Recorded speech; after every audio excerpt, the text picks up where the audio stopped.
Bonjour à tous, merci d'être présents. Alors, aujourd'hui, nous allons donc continuer notre session des conférences inspirantes. Donc là, nous allons aborder le thème de la santé au travail, les agriculteurs aussi concernés. Donc avec nous, nous avons Nicolas Révolte de la ferme de Gizy et Éric Châtelet de la ferme de l'Envol. Donc les premières questions que je vais vous poser, c'est de nous expliquer votre parcours assez rapidement et derrière de nous dire quel type de ferme vous avez pour déjà avoir le contexte, et après on posera des questions plus liées à la santé. Ok, merci. Au grand âge, mon parcours est un peu long, donc je pense que je vais abréger certaines étapes. Avant de m'installer en maraîchage, j'ai été 10 ans dans une entreprise qui éditait des jeux vidéo. Et j'ai souhaité changer de métier, d'une part pour travailler au grand air et aussi travailler sur des problématiques plus intéressantes que des jeux. Je me suis orienté vers l'agriculture et le maraîchage bio en particulier. J'ai fait des formations nécessaires pour acquérir des compétences pour exercer ce beau métier. Et puis j'ai travaillé dans différentes exploitations pour vérifier préalable que je tenais le coup psychologiquement et physiquement. Parce qu'entre passer 10 heures sur une chaise face à mon écran d'ordinateur et passer 10, 11, 12 heures à 4 pattes dans un champ de carottes en train de désherber au soleil, il fallait vérifier que j'étais capable de supporter. Donc là, je suis installé ici depuis 2020 avec Anaïs et Laurent, mes associés, qui ont déjà sur la ferme de l'Envol, qui ont fait des conférences inspirantes précédentes. Et avant ça, j'ai été maraîcher pendant une dizaine d'années à Longpont-sur-Orge, à 3 km d'ici, sur des terres appartenant à la région de France. On peut pas résumer mon parcours. Donc moi c'est Nicolas Révolte, moi je suis plus récent dans le métier que Eric. À la base j'ai été ingénieur en électronique, j'ai travaillé une dizaine d'années dans le spatial pour la fusée Ariane 5 qui est la station spatiale internationale. Un métier que je trouvais passionnant. Et puis très préoccupé par le réchauffement climatique, j'ai eu envie d'agir, de mettre tout mon temps et mon énergie au service de ça. Je me suis dit si dans 20 ans, 30 ans, c'est comme on nous annonce, j'aurais eu au moins un peu plus la conscience tranquille si j'ai essayé de faire quelque chose. En étudiant un petit peu ce qui se faisait, moi j'avais déjà aussi un lien un peu avec l'agriculture, parce que mes arrière-grands-parents ils vivaient dans une ferme où j'allais tous les étés en vacances, donc j'ai toujours vécu à la ville, mais je me suis toujours beaucoup plu à la campagne aussi. Et donc je me suis dit, je vais me lancer dans la création d'une ferme. Et même au départ, je me suis dit, en fait, il faut qu'on crée plein de petites fermes pour stocker le carbone de l'air dans le sol. Et puis quand j'ai dit, je vais quitter Ariane pour créer plein de petites fermes, on m'a dit, commence par en faire une, ce serait déjà pas mal. Il y a plein de gens qui essayent, et déjà une, c'est difficile. Donc avec François, je me suis lancé dans la ferme de Gizy à Bièvre, où du coup on est aussi en partenariat avec une commune en fait qui a un terrain de 5 hectares. Et donc c'est un projet qu'on est en train de construire ensemble. Et on est installé avec François depuis cette année. Donc on a démarré depuis 1 mois. Donc assez récent, mais du coup sur le thème qui nous intéresse, j'ai pas beaucoup de pratique, mais j'ai beaucoup d'appréhension que je pourrais aussi partager. Ok, merci à tous les deux pour votre présentation. Du coup, on va rentrer dans le vif du sujet parce que Éric, tu me disais, est-ce que physiquement je vais pouvoir tenir le coup entre passer 10 heures derrière un bureau et passer entre 10 et 12 heures à 4 pattes dans les champs. Du coup, c'est vrai que c'est un sujet qui n'est pas trop abordé dans les médias, la santé des agriculteurs. Et du coup, est-ce que ça t'est déjà arrivé d'être malade et de ne pas pouvoir t'occuper de ta ferme? Et du coup, si tu ne peux pas t'occuper de ta ferme, comment tu fais dans ces moments-là? Là, je peux parler des deux points de vue, celui de chef d'exploitation à son compte, tout seul sur sa ferme, comme j'étais pendant 10 ans, et maintenant un statut plus confortable de salarié. Je peux bénéficier de congé maladie si je suis malade ou si j'ai un accident. Et en même temps, je m'appuie sur un collectif qui fait que si l'un des membres du collectif est absent ou incapable de travailler, on peut normalement supposer à son absence. Auparavant, quand j'étais exploitant agricole tout seul sur ma ferme, l'une de mes préoccupations était de savoir justement que se passe-t-il si jamais je ne peux pas travailler. Heureusement pour moi, c'est pas arrivé très souvent. Il y a juste un petit burn-out physique au bout d'1 an et demi d'installation. Donc là, j'ai une pensée pour toi, Nicolas, qui est moi. Ça approche. Si je me projette, je me souviens comment j'étais 1 mois après mon installation. Des souvenirs de grand stress et de grande pression. Et là, à ce moment-là, heureusement, quand ça m'est arrivé, je me suis appuyé sur les Olympiens, qui donc étaient mes partenaires dans la ferme et qui donc achetaient des produits, qui se sont mobilisés pour assurer un peu le quotidien de la ferme. Je m'occupais principalement des récoltes. Heureusement pour moi, c'était en novembre, donc une période pendant laquelle les cultures sont plutôt abouties, on a surtout à les récolter. Donc grâce à eux, ça a pu se dérouler correctement, j'ai pu me rétablir et reprendre les rênes de l'exploitation un peu plus tard. J'avoue que ça avait duré plus longtemps, dans la mesure où la protection sociale des indépendants en agriculture est très limitée.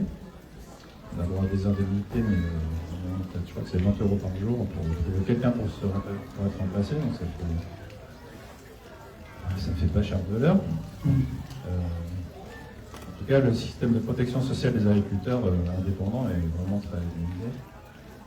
On met des systèmes de remplacement, mais encore faut-il trouver la bonne personne en qui on a confiance. C'est ça, la question que je voulais vous poser à tous les deux après, c'était est-ce que vous avez un système de remplaçant d'agriculteurs et en tout cas, voilà, si tu as une maladie longue ou un cas d'hospitalisation, est-ce que le remplacement il se fait facilement ou est-ce que du coup vous avez entendu des histoires d'amis agriculteurs où ça vous est déjà arrivé de ne pas trouver de remplaçant finalement et pas pouvoir en bénéficier?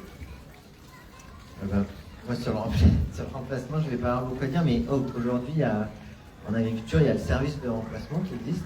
Mais je crois qu'en Ile-de-France, pour le maraîchage, il n'y a pas grand-chose. Et je pense que c'est assez difficile, si on travaille tout seul sur sa ferme aussi, de se faire remplacer, parce que quelqu'un de nouveau qui arrive, s'il n'a pas déjà un peu travaillé à la ferme, où sont les outils, qu'est-ce qu'il y a à faire? En fait, pour moi, je dirais que dans mes 2 ans de transition, j'ai vu beaucoup de fermes et à chaque fois j'ai vu que les gens qui étaient tout seuls, c'était vraiment une fragilité extrême pour la ferme, justement parce que si le corps s'arrête, ou même un peu l'esprit et quelques temps, on ne peut pas remplacer quelqu'un au pied levé comme ça sans connaître. Et donc moi je pense que c'est plus le collectif qui aide. Et après il y a aussi des collègues agriculteurs où il y a de l'entraide entre collègues qui peut se faire. Mais voilà, moi je pense surtout à ça, je sais pas. Je suis d'accord avec ce que vient de dire Nicolas, je pense que le remplacement est peut-être possible en céréales par exemple, si on a juste la moisson à faire pour un voisin. Mais là, on est en maraîchage diversifié, donc on a 30, 40, 50 légumes différents. Avec peut-être aussi chacun des façons de mener nos cultures un peu spécifiques. Donc passer le relais à quelqu'un qui ne connaît pas l'exploitation, et si en plus nous-mêmes on est un peu sur le flanc, on n'a peut-être pas forcément la capacité de bien tout expliquer. C'est un peu compliqué. Après, moi j'ai pu m'appuyer sur mes amapiens d'une part, sur Laurent qui maintenant mon associé, mais qui auparavant avec qui on avait des interactions assez fréquentes et on pouvait se rendre des services d'éventuels remplacements. Même entre nous, ça aurait été un peu compliqué, parce que ça rajoute une charge de travail sur celui qui remplace, évidemment. Bon, du coup, après, pour pallier par exemple à ce manque-là, est-ce qu'il existe par exemple des assurances, des complémentaires, des choses auxquelles vous pourriez souscrire qui pourraient vous soulager financièrement lorsque vous êtes obligé de vous arrêter? Moi à l'époque j'avais pris une complémentaire santé, un peu comme tout le monde, pour juste compléter les remboursements sécu. Schéma assez classique. Je ne pense pas qu'il y ait d'assurance pour justement se faire remplacer ou pour rembourser le fait de payer quelqu'un pour nous remplacer. D'embaucher quelqu'un, de prendre comme salarié. Bah, moi j'ai la même chose, j'ai pris une complémentaire santé pour pas avoir que les 20 euros par jour, ce qui fait à peu près 600-700 € par mois de la sécu. Et donc pour compléter, rajouter 50 € par jour de plus. Mais c'est pas infini non plus, mais voilà, ça permet peut-être de tenir un peu plus longtemps. Et du coup ça, nous avec François, ça nous paraissait important justement parce que c'est un risque qui, on espère, est rare, entre guillemets, mais s'il arrive, ça peut complètement mettre par terre l'entreprise et le démarrage. Donc pour nous, c'était important. Ok. L'une des nombreuses motivations qu'on avait à travailler en collectif avec Anaïs et Laurent quand on a monté le projet, c'était aussi justement d'accéder au statut de salarié, quand même beaucoup plus protecteur que celui de l'entrepreneur. Que ce soit en agriculture ou dans n'importe quelle autre activité, on est vraiment très mal protégé en termes de santé, de retraite, etc. On doit aussi à faire nos instances gouvernementales peut-être pour essayer de travailler sur ces sujets, sur les indépendants en général. On y viendra tout à l'heure justement. Donc en tant que chef d'exploitation, souvent en tant qu'agriculteur, vous pouvez être amené à être affecté par des douleurs physiques, notamment lumbago, dos, avoir des problèmes d'articulation. Et justement, selon une étude, beaucoup de chefs d'entreprise agriculteurs n'ont même pas le temps d'aller chez le médecin pour pouvoir se soigner. Et du coup, j'aurais aimé avoir votre ressenti sur vous pensez, pourquoi est-ce qu'ils ne prennent pas le temps. Est-ce que c'est un manque de temps? Est-ce que c'est un manque d'autres choses qui les empêchent justement d'accéder à ce soin? Ouais, je ne sais pas par ta question, mais en tout cas, est-ce que je travaillais en bureau, j'avais déjà... plus de leur terme ouais. Ou, tu vois En tout cas, juste quand je travaillais face à un écran toute la journée assis, ce n'est pas une posture naturelle pour l'être humain de passer 10 heures sur un siège, j'avais encore plus mal au dos que maintenant. Donc c'est pas l'agriculture qui m'a provoqué mal au dos. Au contraire, j'ai l'impression que ça a plutôt amélioré la chose, même si avec nos postures et nos gestes un peu délétères, on a tendance à rentrer très fourbu chez nous. Et moi, je vais chez l'ostéopathe à peu près toutes les 6 semaines. Donc, ça fait un petit budget aussi.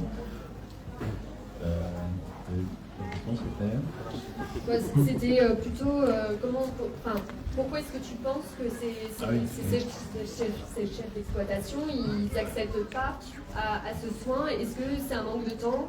Est-ce que c'est parce qu'ils sont tellement préoccupés par ce qu'il y a à faire sur leur ferme qu'ils ne prennent pas ce temps pour eux, tellement il y a de choses à faire et que cette question de rendement quand même est assez importante. Toi tu es sur un collectif, mais si tu es tout seul, peut-être qu'effectivement tu n'accèdes pas à ce soin-là si facilement. Je pense qu'on a une tendance à ne pas vouloir écouter trop notre physique et à foncer, parce qu'il faut foncer, si on ne fait pas les choses, l'exploitation est en danger, donc forcément on s'oublie un peu physiquement et on peut avoir tendance à se négliger. Une notion de faire un peu le héros, de s'oublier, vraiment de foncer pour que les choses avancent. Et ensuite, comme je le disais précédemment, on est très mal couvert par les assurances maladie, donc il y a aussi, je pense, cet aspect-là de personnes qui peuvent peut-être pas non plus se faire l'IRM ou le truc, l'examen qu'il faut faire pour vérifier pourquoi on est pas en forme. Et je pense qu'il y a aussi en agriculture, en tout cas chez les anciens, je ne sais pas chez les plus jeunes, mais de pas vouloir être une chochotte un petit peu, donc de se dire c'est pas parce que tu as un peu mal quelque part que tu peux pas continuer. Donc je pense qu'il y a aussi ça en fait, de vouloir pousser plus loin en se sentant un peu plus fort, et du coup je pense que c'est pour ça qu'il y a peut-être aussi un petit peu moins de gens qui vont chez le médecin comme ça tout de suite. Mais c'est vrai que si on s'écoute trop tout le temps aussi, on ne fait plus grand chose. Donc il faut trouver le juste milieu. Et pour moi qui suis encore dans la transition de manière physique entre le bureau et puis le champ, je sais que pour moi en tout cas c'est important et c'est une vraie préoccupation. Je n'ai pas envie que mon corps s'arrête d'un coup. Donc il faut essayer de faire attention. pas forcément chez le médecin, mais ouais, chez l'ostéopathe, c'est pas mal. Et du coup, là, on a parlé donc de la partie physique, mais il y a aussi toute la partie mentale, donc qui va être plus liée au stress du quotidien, sur gérer son maraîchage, gérer la météo qui est complètement indépendante de votre volonté, mais voilà, il y a toute cette charge mentale aussi qui est rajoutée. Du coup, vous êtes confronté à ça, et comment est-ce que vous pouvez le gérer dans votre quotidien? Est-ce que justement vous avez déjà été dépassé? Est-ce que ça vous est déjà arrivé de ne pas réussir à répondre mentalement à cette charge de travail?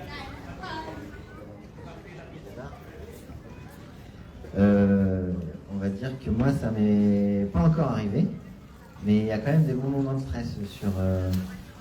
Là, on vient juste de finir la plantation des poireaux avec François. On avait 11 000 poireaux et nous, on n'est pas encore bien équipés. Du coup, ça fait aussi partie de quelque chose qui peut aussi générer de la pénibilité, de la santé, on va dire.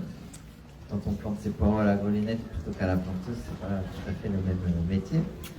Donc il y a ça. Et puis au niveau charge mentale, nous, en fait, quand on démarre aussi, il y a plein de choses qu'on ne réussit pas. Le smoothie carotte, ils ont un peu du mal à démarrer. Du coup, là, on trouve du réconfort plus avec... en appelant des anciens collègues. Moi, parfois, j'appelle l'envol en disant « Ah, ça, c'est bizarre.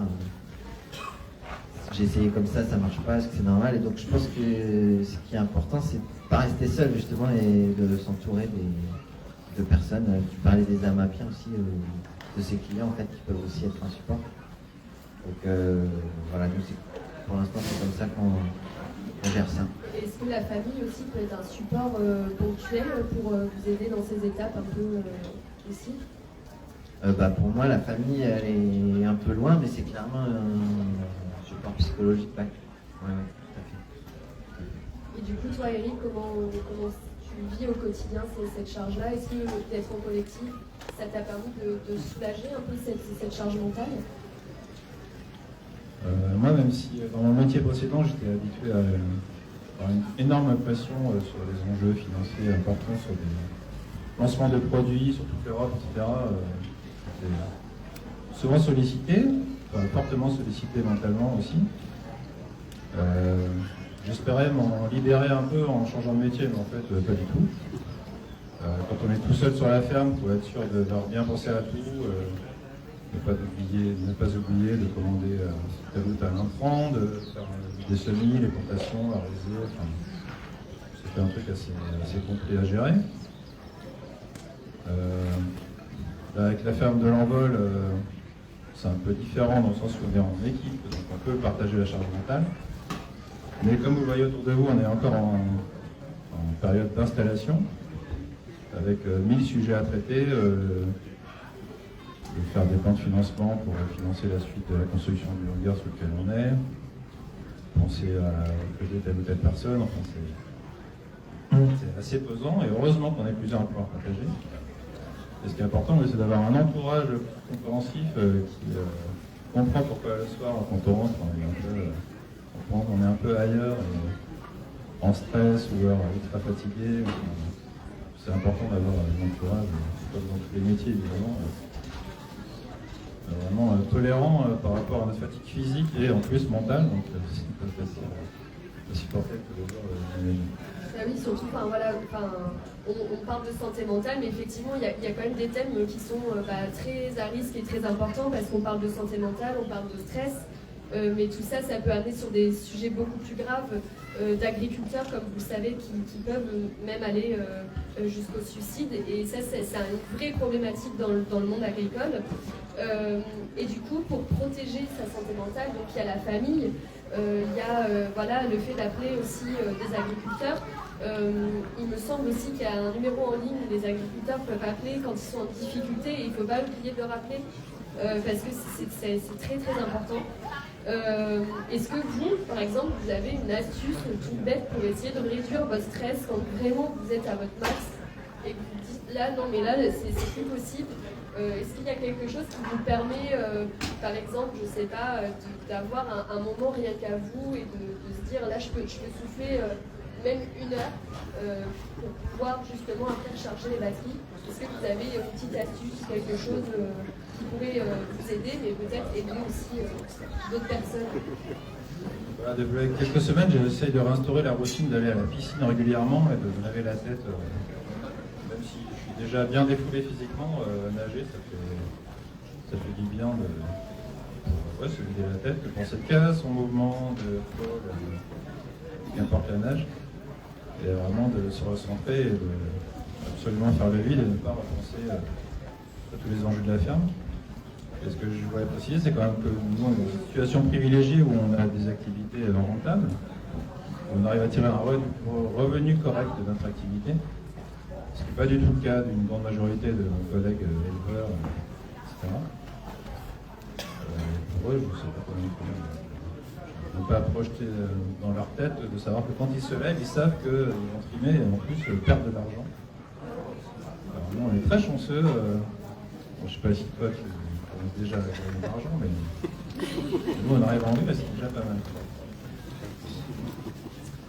Nous, on est dans une phase de démarrage et justement, je pense que aussi les aspects financiers, c'est aussi une source de stress, clairement, et de questionnement.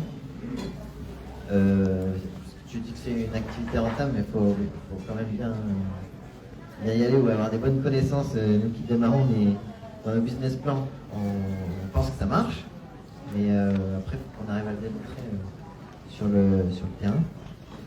Et après, moi, comme routine, je pratiquais beaucoup de Qigong. C'est un peu comme le yoga, mais plutôt chinois. Donc moi, ça, c'est quelque chose qui m'aide pas mal. Et après, j'ai aussi 2 amis avec lesquels je suis vraiment très très proche, parce qu'on a vécu beaucoup de choses ensemble. Et du coup, ça me fait du bien d'aller parler avec eux quand je suis vraiment au fond, on va dire. Donc voilà, j'ai un peu ces 2 astuces-là. Ok, en tout cas merci pour ces 2 petites astuces, peut-être que ça en aidera d'autres, et pas forcément les agriculteurs. Et du coup, quand vous avez fait donc, soit vos formations comme toi tu as pu faire avec Ferme d'Avenir, ou voilà, des études pour devenir agriculteur, est-ce que la santé, donc santé mentale et santé physique, est-ce que c'est des sujets qui ont été abordés lors de ces formations, ou il y a un réel manque de connaissances à ce sujet-là? Donc moi, on va dire que dans mes formations officielles, comme le BPRE, maraîchage bio, on n'en parle presque pas. Ou si on en parle, c'est plutôt pour la sécurité au travail des salariés, mais pas du responsable d'exploitation, qui finalement fait face au même risque que le salarié, plus, comme tu dis, la charge mentale. Donc je dirais qu'on en... Moi, ça, j'en ai assez peu entendu parler dans mon cursus. Peut-être c'est justement la ferme d'avenir et avec d'autres agriculteurs que j'en ai le plus parlé ou que j'ai le plus ressenti. Donc voilà, et je pense que c'est vraiment quelque chose auquel il faut faire attention quand on démarre. En tout cas, nous, on a le souci de prendre ça en compte.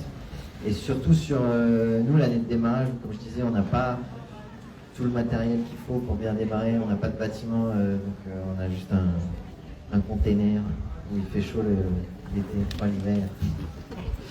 Et on s'est dit, mais justement, cette phase de démarrage, il faut aussi qu'on la rende plus conviviale et plus supportable. Et pour ça, il y a besoin de faire des investissements au démarrage.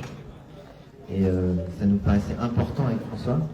Et du coup, ces investissements, aujourd'hui, c'est aussi pour ça qu'on a une campagne de financement participatif qui est en cours avec Bluebees pour nous aider à financer un espèce de kit de démarrage qui nous servira à nous, mais qu'on pourrait aussi transmettre à d'autres maraîchers après par la suite. Parce que souvent, l'année de démarrage, elle est un petit peu plus roots que les autres. Et du coup, toi, Eric, du coup, on a une question. Est-ce que tu en avais... tu avais des sujets abordés, cette santé, ou du coup c'est des choses sur lesquelles tu es un peu tombé au fur et à mesure que tu travaillais sur la ferme et ça te tombait un peu dessus et tu te disais bon là comment je fais quoi? J'ai aucun souvenir qu'on ait parlé de santé au travail lors des formations agricoles. Heureusement, il y a quelques formations gestes et postures qui sont proposées dans le cadre des activités du CAB, le groupement des agriculteurs bio d'Île-de-France. ou Champ des possibles, je crois. C'est l'un des deux qui proposait ce type de formation continue. Après, comme d'habitude, il faut se libérer du temps pour aller participer à la formation et puis ensuite mettre en pratique les conseils qui nous sont donnés. Là, sur la ferme, on essaie de au minimum bien organiser pour que l'ergonomie du travail soit optimisée pour éviter de porter les caisses trop longtemps, essayer d'aménager les postes de travail un peu logique. Nous, on a la chance d'être relativement bien mécanisés, donc il y a certaines tâches qui sont moins pénibles que quand on s'installe. En effet, comme toi, la première année, j'ai planté les poireaux à la main, ramasser mes patates à la main, etc. Alors qu'ici, maintenant, on a même une belle arracheuse pour les carottes, etc. Donc ça fait gagner beaucoup de temps et de pénibilité. Ça, c'est plus facile à mettre en œuvre quand on est plusieurs et que l'investissement est rentabilisé sur des grands volumes. J'en pense un peu des porte-douleurs. Oui, mais on est aussi un peu et du coup, est-ce que tu t'attendais à toutes ces difficultés-là en t'installant ou est-ce que tu pensais que mentalement ça serait un peu mieux comme tu nous as dit et que physiquement ce serait plus dur mais que bon, ça irait je me suis installé il y a 12 ans, donc j'étais un peu plus frais physiquement. Plus les années passent, plus je sens que j'ai un peu de mal à me chauffer le matin, etc. Donc je ne sais pas ce que ce sera dans 10 ans. L'avantage à nouveau d'être en collectif, c'est que les personnes qui pointent de l'âge peuvent faire des tâches adaptées et puis les petits jeunes pleins de fougue font les autres.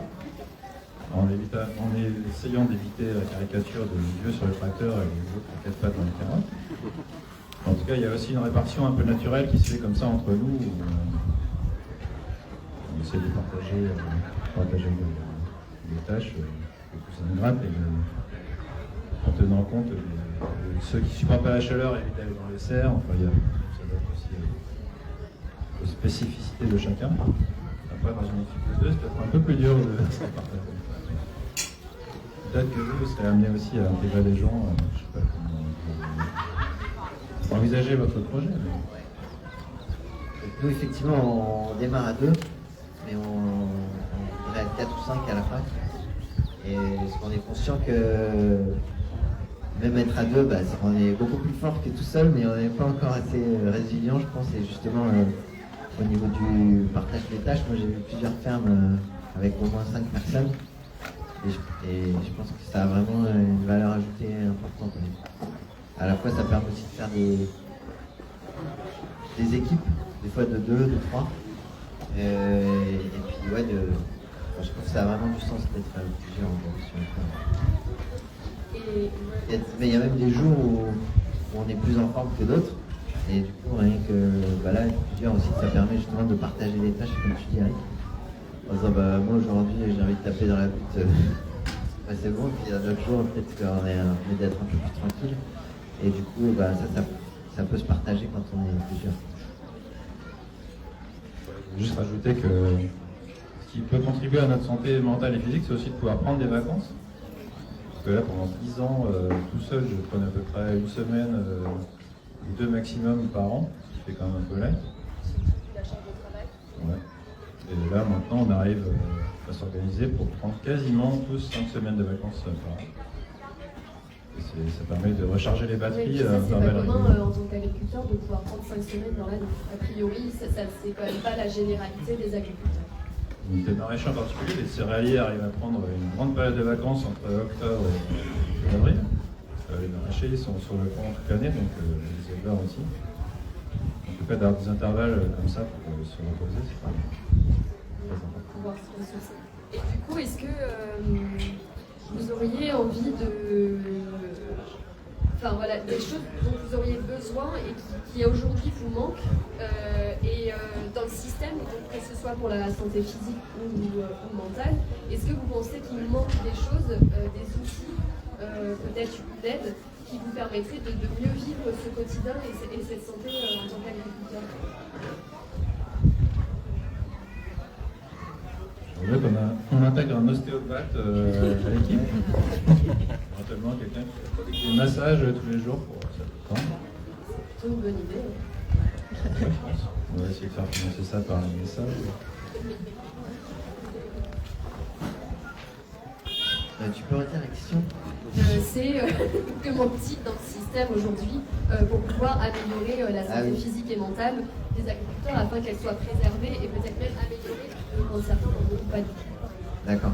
Peut-être là-dessus, je vais prendre un angle de vue un peu particulier, mais je pense que dans les fermes et dans le maraîchage, aujourd'hui, il y a plusieurs modèles justement de très mécanisés, pas mécanisés du tout. Il y a des choses qui se tentent, ça foisonne un petit peu.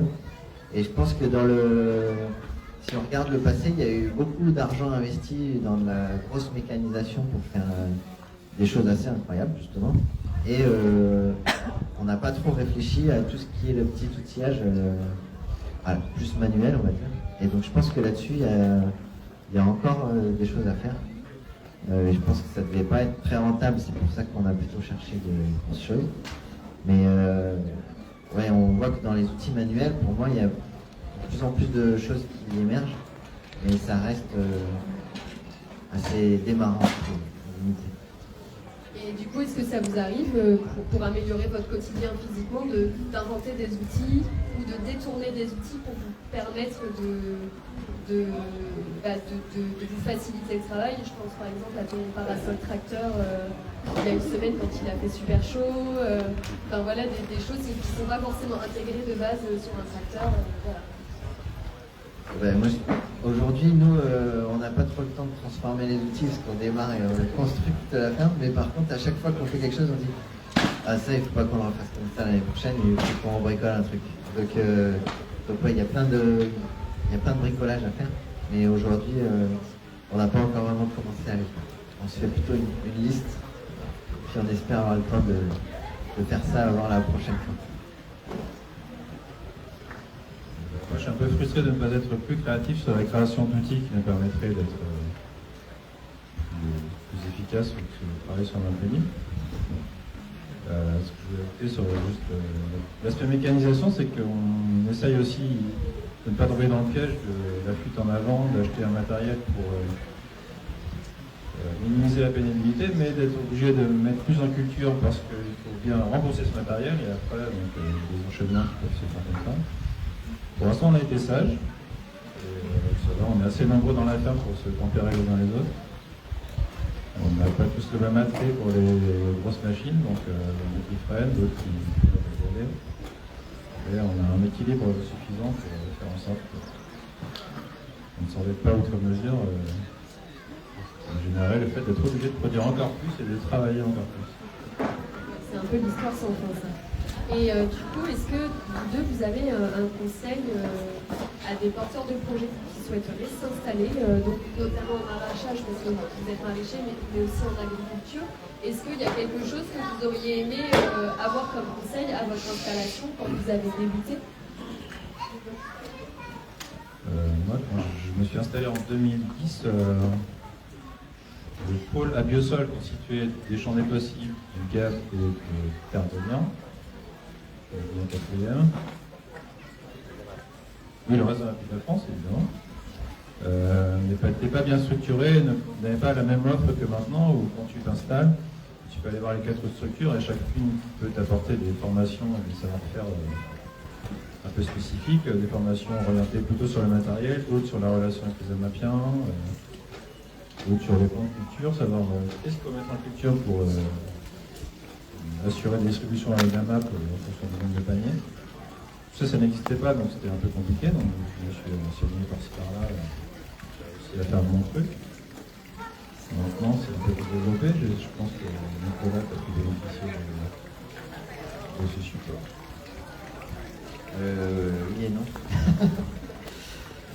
Oui, on va dire que moi, quand je me suis lancé, je me suis dit, j'ai pas envie de me former, enfin, j'ai pas envie de faire une formation. Je préfère apprendre en faisant et justement peut-être m'associer avec d'autres qui connaissent mieux ça et puis apprendre en faisant. Donc au début, je suis parti comme ça. Bon, assez vite, j'ai vu que c'était pas une bonne idée parce que même en agriculture, sans la capacité agricole, on est assez vite mis de côté où ça devient assez compliqué. Mais ça, je m'en suis rendu compte un peu tard en fait. Du coup, j'ai perdu un peu de temps là-dessus, on va dire.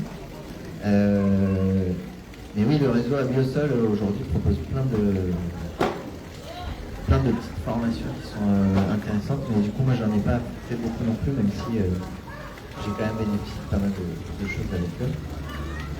Et moi le conseil que je donnerais il va aussi dans ce sens, c'est de dire faites une formation un peu officielle, mais surtout je pense que le plus important c'est d'aller sur le terrain. Parce que moi la première semaine que j'ai fait dans une ferme, le vendredi j'étais défoncé. Comme ça là, alors je faisais style, j'avais pas mal nulle part et tout. Mais je dis mais jamais je pourrais faire ça tous les jours, tout le temps. Et en fait on peut, mais il faut que le temps que le corps s'adapte. Et du coup je pense que justement dans la transition et dans l'installation, c'est quand on vient du bureau en tout cas, c'est important de donner du temps à son corps et pour ça il faut aller dans des fermes et peut-être pas à plein temps tout de suite. Et comme ça permet de voir si ça nous plaît, de se rendre compte de ce que c'est, voilà, et que c'est pas juste la philosophie de stocker du carbone ou d'être bien pour la nature, mais que désherber des carottes, c'est désherber des carottes, porter une caisse, c'est porter une caisse. Et donc voilà, il faut être conscient de ce que ça veut dire au quotidien, et pour ça, faut aller dans des fermes et rencontrer des agriculteurs. Super. Et du coup, est-ce que là, ici, il y a des gens qui souhaiteraient s'installer en agriculture parmi vous? Ou est-ce que vous avez peut-être un projet en tête et pour l'instant, voilà, vous n'êtes pas encore tout à fait prêt, vous posez des questions Est-ce que, voilà, pour l'instant, ça a pas, vous n'avez pas vocation à vous... Non, personne. Ah, peut-être une personne, ok. Est-ce que vous avez des questions à poser à Nicolas et Eric ça peut être sur leur parcours, sur pourquoi ils en sont arrivés là, ça peut être une question vraiment très pratique ou technique si vous en avez. J'en profite juste pour transmettre un message dans les commentaires du direct. C'est pas vraiment une question, mais c'est juste une femme qui s'appelle Bissou et qui vous remercie tout simplement pour vos témoignages. Donc je transmets ça et j'en profite pour vous poser une petite question que moi j'avais. Je sais qu'il y a un peu des outils. Par exemple, moi j'avais vu des agriculteurs qui achètent je crois que ça s'appelle un toutilo. En fait, c'est un outil sur lequel l'agriculteur s'allonge et ça lui permet de récolter en étant allongé pour éviter de se blesser le dos. Est-ce que ce genre d'outil, est-ce que c'est remboursé par la Sécu ou est-ce qu'il y a des aides est-ce qu'on peut, qu'est-ce qu'on peut faire par rapport à... Parce que il y a des solutions intéressantes qui existent et ça me paraît très pertinent que ce soit remboursé par la Sécu, mais je ne sais pas si c'est le cas. Je peux dire ce que j'en sais. Du coup, sur le financement aujourd'hui, par la Sécu, non. Par contre, dans l'agriculture, il y a beaucoup d'aides à l'investissement. Et donc, parfois, il y a des choses qui peuvent être subventionnées. Donc, les outils comme Toutilo ou d'autres choses comme ça, je sais que jusqu'à présent, il n'était pas trop, parce que ça tombait un peu dans la catégorie tracteur, et les tracteurs, c'est pas subventionné. Et dans certaines régions, en changeant le nom, je ne sais pas comment ils appellent ça, du coup, c'est plus dans la catégorie tracteur, c'est dans une autre catégorie. Donc il y a certaines régions où maintenant c'est éligible à ces subventions-là. Mais donc voilà, c'est des choses qui sont nouvelles et du coup l'agriculture, elle ne sait pas non plus comment les prendre trop et dans quel cadre les passer. Donc c'est des discussions un petit peu. C'est pas la même réponse dans toutes les régions. C'est beau à savoir en tout cas. Voilà. Donc installez-vous dans une région. Et nous avec François, on se pose beaucoup la question parce que c'est quand même des gros investissements aussi, mais je crois qu'un petit kilo un peu bien équipé, ça coûte 30 000 €. Donc ça dépend aussi de la taille de la ferme. Moi, il y a plein de choses que je trouvais vachement intéressantes aussi en regardant sur le papier et après en faisant avec on voit que c'est moins bien. Mais sur le petit kilo, j'ai pas d'expérience justement. Si tout est long nous écoute, nous on voudrait bien en tester un à la ferme. Est-ce que du coup vous avez d'autres questions, une remarque, un mot Le toutilo, c'est ce qu'on appelle un lit de désherbage. J'aime bien l'association des deux notions, lit et désherbage. Désherber dans mon lit, ça me paraît bien. Et je crois en effet qu'il n'y a pas d'aide spécifique. Bon, bah, ça va être le mot de la fin. Merci à tous les deux d'avoir participé à ces conférences inspirantes. Et puis on a fini. Donc je vous souhaite à tous une bonne fin de journée. Non. À 17h45, il y a une dernière qui est transmission. Comment accompagner les nouvelles générations, donc avec Paul Thomas et François Bonnet. Voilà, à tout de suite. On se rejoint d'ici un quart d'heure, le temps de se faire une petite pause. Merci.